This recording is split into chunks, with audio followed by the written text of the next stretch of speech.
Welcome to Luca is a Billionaire, where the only thing I invest in is your answers.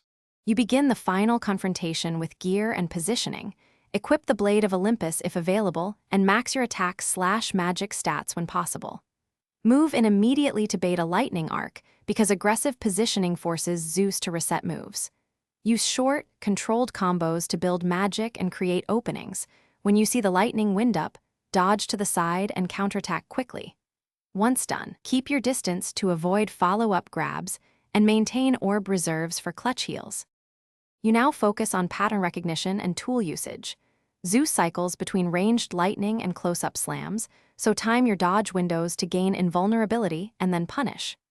Use grabs and throw mechanics to interrupt his charge animations. These create brief stun opportunities. When his health dips, unleash high-burst magic, Army of Hades or Rage, because these bypass his defenses and force cinematic transitions. Make sure to conserve orbs to recover quickly. Pacing your aggression, you reach the endgame. Reserve one major magic burst and a heavy combo for the finale, because finishing moves often interrupt Zeus and trigger the final sequence. As his attacks grow frantic, be methodical, dodge, counter, and press the advantage only when safe.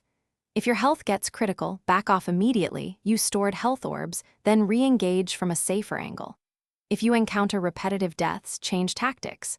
Focus on parries, switch to ranged magic, or use summons to buy time and break the loop. Thanks for watching and please subscribe. It's the best investment you'll ever make.